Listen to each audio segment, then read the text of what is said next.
BNP উঠছে, মানে ক্ষমতায় চলে এসেছে এরকম একটা ভাবের মধ্যে আছে। সামনে সারাদিন হাজার হাজার লক্ষ লক্ষ মানুষ মিছিল টিছিল করে। তো এক হয়েছে, আমরা এই যশোরে দেখলাম বেনাপোল থেকে লোক এনে তারপরে ওই পোর্ট বন্ধ করে, বন্দরের কার্যক্রম বন্ধ করে তারপরে 5,000 শ্রমিক নিয়ে এসে ট্রাক ভাড়া করে যশোরের করতে। তো মানুষ একটু বেশি হইল। আবার ধরেন তারেক রহমানকে বাংলাদেশের মানুষ অনেক দিন দেখে না, উনি একজন সম্মানিত একটা পরিবারের সন্তান, সাবেক প্রধানমন্ত্রী, রাষ্ট্রপতির ছেলে। তো তারেক রহমানকে দেখতেও অনেক মানুষ যাচ্ছে, এরা সবাই ভোট দিবে এটাও না, যাচ্ছে দেখতে তারেক রহমান এসছে বাড়ির কাছে। আবার অনেকে আছে গ্রামের মধ্যে মনে করেন ট্রাক ফ্রি, বাস ফ্রি, বিরিয়ানি টিরানি এগুলো দিলে তো হওয়া যায়, তো এইভাবে নিয়ে যাচ্ছে।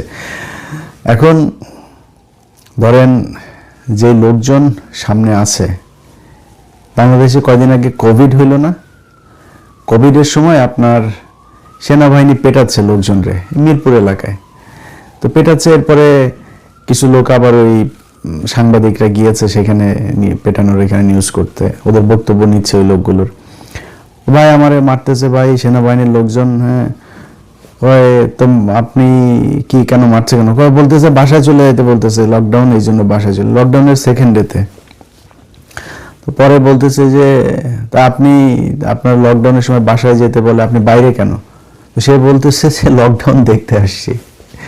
এটা হচ্ছে বাংলাদেশ, লকডাউন দেখতেও মানুষ বাইরে আসে। তো রাস্তাঘাটে দেখেন আগুন ধরলে মানুষের যন্ত্রণায় ফায়ার সার্ভিসের লোকজন আগুন নিভাইতে যাইতে পারে না, এটা বাংলাদেশ। তো এখানে মানুষের পায়ের সাথে পা লাগে মানুষ পড়ে যায়, 2-4 হাজার 10,000 1 লাখ মানুষ, এটা বিশাল আকারের কোনো কিছু না, এটা দিয়া জাজ করার কিছু না, এটা দুই পার্টির লোকজনের জনসভাতেই হচ্ছে। মিডিয়াতে বিভিন্ন যারা ইউটিউবিং করে তাদের এখানে যেসব মানুষজনের বক্তব্য নেয় না, এই যে সাংবাদিকরা তো আর এটা জিজ্ঞেস করতে পারে না যে আপনি কাকে ভোট দিবেন, তো সাংবাদিকরা জিজ্ঞেস করে কেমন প্রার্থী চান। তো কেমন প্রার্থী চাওয়ার কথা বললেই ধাপ করে লোকজন বলে আমরা খুব সৎ লোকের চাই, খুব যোগ্য লোকের চাই। আবার কিছু কিছু মানুষ আবার একটু ধার্মিক হলে এভাবে বলে যে আমরা নামাজ রোজা করে ইমানদার মানুষকে চাই, দুর্নীতিবাজ না এরকম লোকজনরে চাই, চাঁদাবাজ লোকজনরে চাই না আমরা। এইটা বলা মানে বুঝবেন ঘটনা প্যাচ খেয়ে গেছে। যেই বলবে যে চাঁদাবাজ লোককে চাই না, বুঝবেন যে এটা ভোটটা দাঁড়িপাল্লায় দিবে। এখন একটা এমপি সাহেব ধরেন ক্যান্ডিডেট নিজে গিয়েছে আপনার কাছে ভোট চাইতে, আপনি যদি ওই লোকের বলেন যে বাবা ভোটটা কিন্তু আপনারই দিব, ধানের শীষেই দিব, হ্যাঁ, বা ভোটটা আপনারই দিব, কোনো চাঁদাবাজরে আমরা ভোট দিব না, এই কথা বলার সাথে সাথে এমপির লোকজন আপনার মার শুরু করবে। কারণ বুঝবে যে বেটা তুই ধানের শীষে ভোট দিবি বলতেছিস, আবার বলতেছিস যে চাঁদাবাজরে ভোট দিবি না, ওটা আমি তো চাঁদাবাজ, তুই আমার ভোট দিবি, আবার বলতেছিস চাঁদাবাজরে দিবি না, আমার চাঁদাবাজ না হলে তুই ধানের শীষে কেমনে ভোট দিবি। কয়েক বছর আগে এক হুজুরের এক ওয়াজে শুনছিলাম, সেই ওয়াজের ভেতরে এক হুজুর মসজিদের ইমাম সাহেব সে জুমার খুতবা দিচ্ছেন। তো খুতবার ভেতরে আপনার একটা ওয়াজ করছেন সুদ নিয়ে।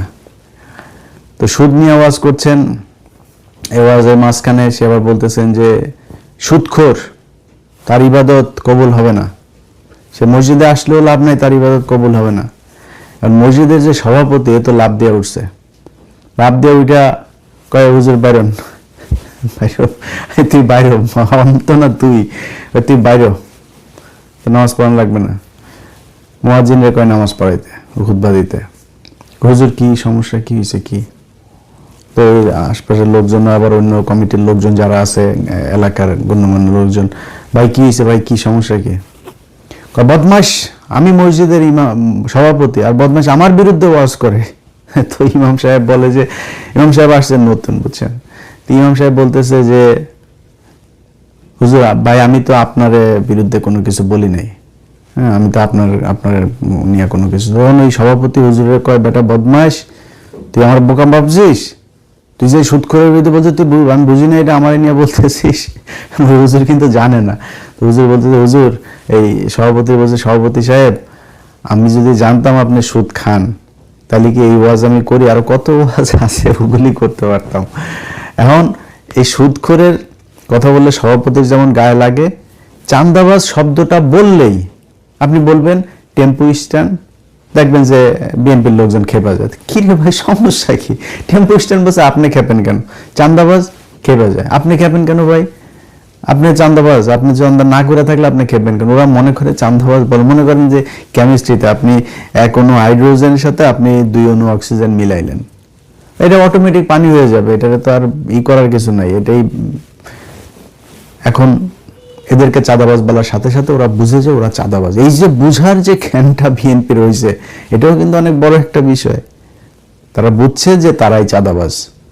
আপনারা যেমন বুঝছেন, সাধারণ মানুষ, এই দেশের জনগণ, তারাও বুঝছে যে আপনারা যে চাঁদাবাজ।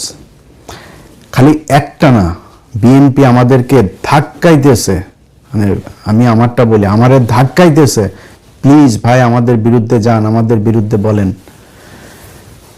এত ক্ষতি করিনি তো গত 6 বছরে, আপনাদের এত ধাক্কান কেন? তারেক রহমানের খুব ঘনিষ্ঠজন হিসাবে পরিচয় দেয় একজন ওয়াহিদুজ্জামান নামে, AKM ওয়াহিদুজ্জামান, সার্চ দিন ফেসবুক গুগলে পাবেন, AKM ওয়াহিদুজ্জামান। এই ব্যক্তি নিজের পরিচয় তিনি প্রফেসর, অধ্যাপক, ভুয়া অধ্যাপক। এই কারণে লেখে না, খুব টেকনিক্যালি সে আবার শুধু নামটা লেখে, প্রফেসরটা আবার লেখে না, হ্যাঁ, কিন্তু মানুষ আবার পরিচয় দেয় সে অধ্যাপক ওয়াহিদুজ্জামান বলছি, আবার AKM লাগাই নিছে, হ্যাঁ, আবার একটু বেশি ভালো। আবার নামের শেষে আবার সে আবার অ্যাপোলো লাগাইছে, অনেকের কাছে আবার অ্যাপোলো হিসাবে বলে। সব বানোয়াট, প্রফেসরও বানোয়াট, অ্যাপোলো বানোয়াট, দুইটাই বানানো। এই বানানো বাটপার এই কয়েকদিন আগে এক ফরিদপুরের লোকের কাছে বলতেছে তারেক রহমান নাকি জায়মা রহমানকে বিয়ে দেওয়ার জন্য তাকে নিযুক্ত করছে, মানে তাকে দায়িত্ব দিছে যে ভাই তারেক ভাই তো একটা দায়িত্ব দিছেন, এটা ভালো ছেলে খুঁজে বের করার জন্য, এখন কোথায় পাই, এরকম টাইপের। তো ওই লোক আরেক ছেলের কথা বলছিল, সেখানে বক্তব্য করছে। যাক, তো উনি এত কাছের মানুষ, তো তারেক রহমানের এত কাছের মানুষ, এবং খালি যে মুখে কাছের মানুষ সেটা না, কিন্তু তিনি আবার বিএনপির তথ্য প্রযুক্তি বিষয়ক সম্পাদক। আবার উনি বিভিন্ন মানুষের কাছে বলেন যে উনি সামনে নাকি তথ্যমন্ত্রী হয়ে গেছেন, তথ্যমন্ত্রী উনি মোটামুটি হয়ে গেছেন, এরকম একটা ভাবসাব নিয়ে আছে। যদিও উনি এখন আছে হইলো USA তে, মালয়েশিয়ায় রিফিউজি হিসাবে ছিল, সেটারে করে তারপরে এখানে আসছে, এখানে উনি রিফিউজি হবে। তো ট্রাম্প থাকা পর্যন্ত হচ্ছে না, এটা মোটামুটি আপনি করে রাখেন। এই বাইডেনের সময় যারা এখানে ঢুকছে তাদের একটারও করবে না, ধরলেই পিছমোড়া বান দিয়া তারপরে পাঠাবে। তারপরে ঝুঁকি নিয়ে সে এখানে আসে, এখনো টেক্সাসে আছে। তো আসে সে এত কিছু, দেশি নির্বাচনী RTVর 5% শেয়ার নিয়ে আসছে, তারপরে আরেক হাওয়া ভবন বানিয়ে ফেলেছেন। এই 2 নাম্বারই করতে যায়, সে মোবাইলে বুস্টিং টুস্টিং হাবি যাবে এগুলো করে নানান টাকা পয়সা মারা খাচ্ছে বিএনপির। এখন এই ব্যক্তি সরাসরি পোস্ট করেছে আমার বিরুদ্ধে। আমার বাচ্চাদের, আমার ফেসবুক যখন হইলো তখন লিখেছে যে আমার বাচ্চাদের মুখের দিকে তাকায় আসি এতদিন আমার ফেসবুকটা টিকিয়ে রেখেছিল দয়া করে, এখন সে আর আমার ফেসবুক টিকিয়ে রাখবে না, আমি মাত্রা অতিক্রম করছি, এখন আর সে টিকিয়ে রাখবে না। মালয়েশিয়াতে থাকতে 500 রিঙ্গিত মেরে খাইছে একজনের, এটা আরো একদিন ভিডিওতে বলছি, ওই আলোচনা আজকে গেলে লম্বা হয়ে যাবে। তো এই ব্যক্তি আমারে সরাসরি করে, তারেক রহমানের এত ঘনিষ্ঠজন, তথ্য প্রযুক্তি বিষয়ক সম্পাদক বিএনপির, আপনি সরাসরি বলবেন আপনি আমার ফেসবুক খেয়ে দিছেন, আর আমি সেই দলের হয়ে কাজ করব, সেই দলের পক্ষে কথা বলবো, সেই দলের, মানে আমরা কি করতে পারতাম? ধরেন বাংলাদেশে বিএনপি যাহা, আওয়ামী লীগ তাহাই দুর্নীতির ক্ষেত্রে, ভারতের বিষয়টা তো আলাদা, কিন্তু দুর্নীতির ক্ষেত্রে বিএনপি আওয়ামী লীগ সেম জিনিস। আমরা এগুলি নিয়ে আমাদের মাথা ঘামাইতে হতো না, বাট ধাক্কাচ্ছে। প্লিজ বিএনপি নিয়ে বলেন, বিএনপিরে বাম্বু দিলে কি হয় সেটা 12 তারিখে টের পাবেন। আমি তো এখনো হাফ আছি, এক পিনাকি দাদা ঠেলাই তো নিতে পারতেছেন না, প্রতিদিন হু হু করে ভোট উড়া যাচ্ছে দাঁড়িপাল্লায়, ধান সব উড়া সব চলে যাচ্ছে দাঁড়িপাল্লার ভিতরে।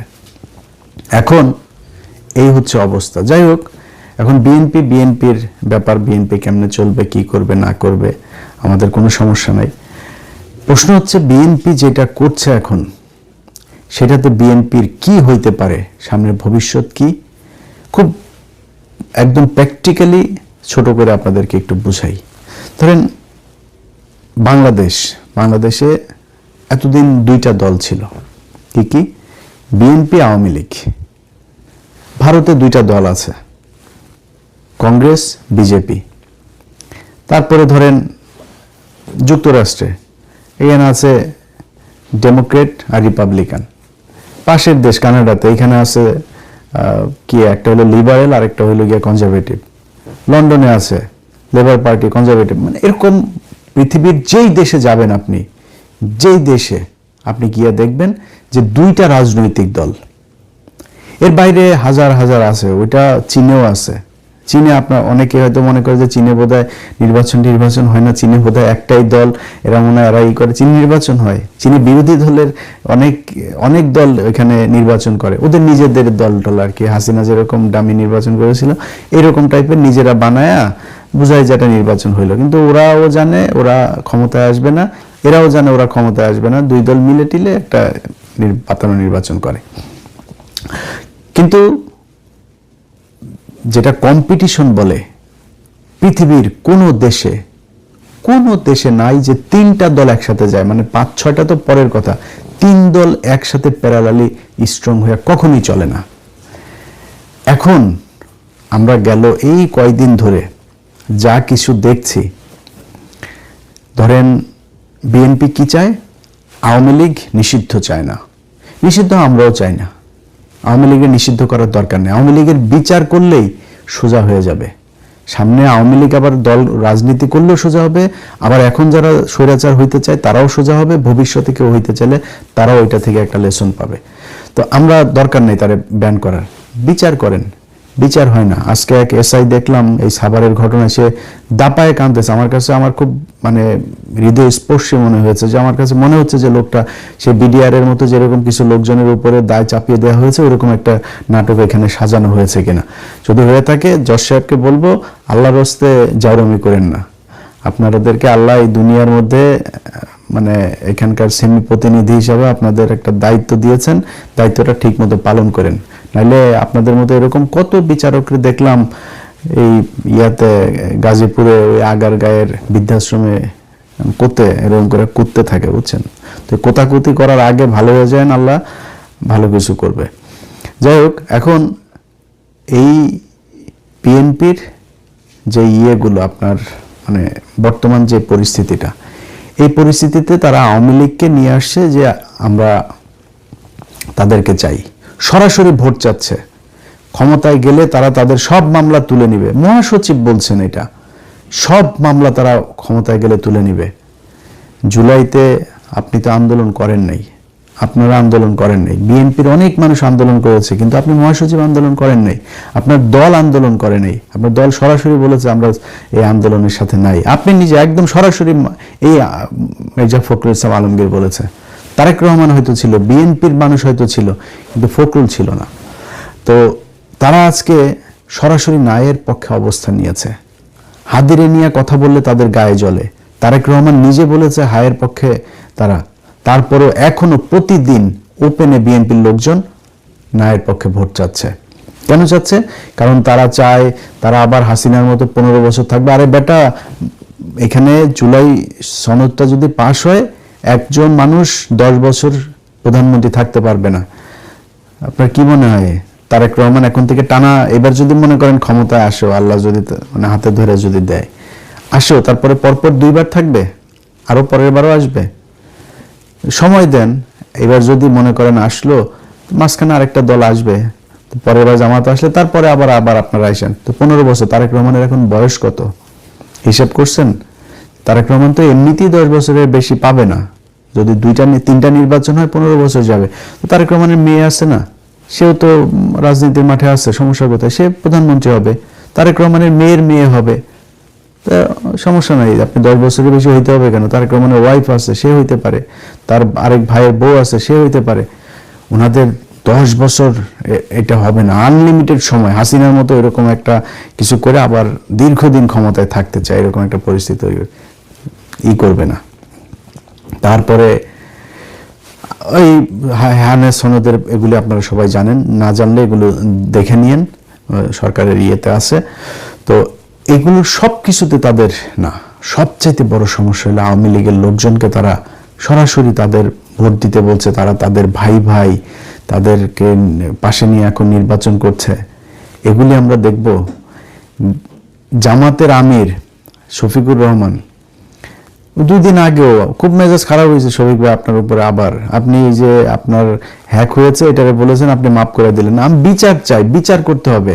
এই হ্যাক, এই ওয়াহিদুজ্জামান এটার পিছনে ছিল, এই ওয়াহিদুজ্জামান এটারে নিয়ে ইন্ডিয়ার এক গ্রুপের সাথে মিলে তারপরে এটা এই লোকরে দিয়ে, এই লোক এখন বলির পাঠা হয়েছে। যে কর্মচারীকে আটক করা হয়েছে তাকে বলির পাঠা বানানো হয়েছে, তাকে এই ওয়াহিদুজ্জামান বলে তারপরে এই তাদের ইমেল ব্যবহার করেছে।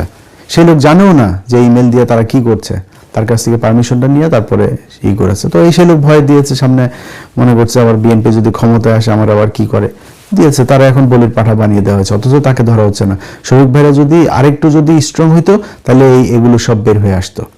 যাই হোক, উনি খুব সহজ সরল মানুষ, এরকম একটা লোককে কি বাজে ভাষায় আমি আক্রমণ করেছি শুধুমাত্র এই সন্তোষ শর্মার সাথে দেখা করার কারণে। সেই সন্তোষ শর্মারে নিয়ে তারেক রহমান কোলে নিয়ে নেচেছে এইবার। তো কিছু বলি নাই কেন জানেন, এখন দেখছি সব নর্মাল হয়ে গিয়েছে, এগুলি আর কোনো ব্যাপার না। তখন তো আমাদের গায়ে ছাত করে উঠতো এরকম ছোটখাটো কিছু দেখলেও, এখন আর গায়ে অত বেশি লাগে না।